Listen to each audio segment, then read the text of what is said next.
Hi friends. तर आज मला खावंसं वाटत होतं काहीतरी गोड आणि म्हणून मग मी बनवली आपल्या बाप्पाला आवडणारी गव्हाची खीर. लवकरच येते ना बाप्पा, तर सगळ्यांच्याच घरामध्ये ही खीर बनेल.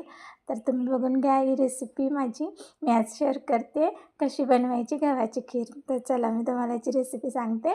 आपण काय करायचं आहे, सडलेलं गहू घ्यायचं आहे आणि त्याच्यामध्ये मी काजू बदाम आणि खारीक वगैरे आपल्याकडे काय असेल खोबरं हे सगळं चिरून याच्यामध्ये घालून आपण कुकरला शिट्ट्या काढून घ्यायच्या आहेत. ह्या कुकरचं झाकण उघडल्यानंतर ना एकदम त्याच्यावर वाफ आली, त्यामुळे ते दिसलेलं नाही आहे. हे बघा अशा शिट्ट्या एक 8 ते 10 शिट्ट्या कराव्या लागतील कुकरला, कारण गहू शिजायला थोडा वेळ लागतो.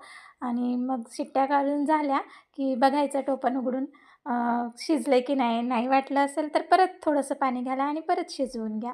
तर माझं इथं गहू शिजलं होतं. मग याच्यामध्ये आता आपण दूध घालायचं आहे. आता आपलं शिजायचं याचं काम झालेलं आहे, त्यामुळे आता याच्यामध्ये परत पाणी वापरत नाही मी. तर 2 वाट्या दूध घातलं मी आणि चवीपुरतं तुम्ही तुमच्या गोडीनुसार आवडीनुसार तुम्ही गूळ घाला याच्यामध्ये, किंवा साखर पण घातली तर चालते. मी गूळ घालते. तर गूळ घालून घ्यायचं. आणि मी शिजताना खारीक घातली नव्हती, कारण माझ्याकडे खारीक नव्हती, पण खारीकची पावडर आहे. तर मग मी आता याच्यामध्ये खारीकची पावडर घातली आहे. आणि वेलचीची पूड आणि जायफळ, वेलची आणि जायफळ एकदम एकत्र वाटलेलं होतं माझ्याकडं, ते पण मी घातले, शूट नाही झाले. तर वेलचीची पूड आणि जायफळची पूड पण तुम्ही याच्यामध्ये घाला. आणि याची कन्सिस्टन्सी तुम्ही दूध घालूनच अशी बरोबर करून घ्यायची आहे, परत पाणी नाही वापरायचं. तर असं सगळं घालून झालं की मग छान याला मस्त एक उकळी काढून घ्यायची आहे. याच्यामध्ये हे आपण आधी जे काजू वगैरे सगळं घातलं आहे ते छान शिजलेलं आहे. आणि ह्याला उकळी काढून घ्यायची आणि एक ते थोडंसं चिमूटभर चवीपुरतं मीठ घालायचं आहे. कुठल्याही गोड पदार्थामध्ये अगदी चिमटभर मीठ घातलं तर त्याची चव अजून छान होते.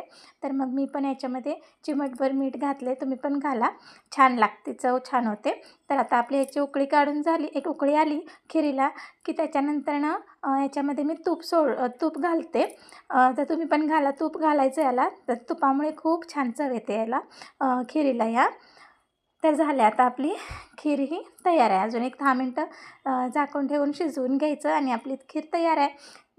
सर्व करायला काय, खीर घ्या, त्याच्यावरती दूध घालायचं, अशी मस्त चमचाभर तुपाची धार सोडायची आणि गरमागरम खीर खायची. बघा किती सुंदर दिसते ना, तोंडाला पाणी सुटेल आणि खूप छान चविष्ट होते ही खीर आणि बाप्पाला पण आवडते. सो या गणपतीमध्ये तुम्ही ही खीर नक्की ट्राय करा.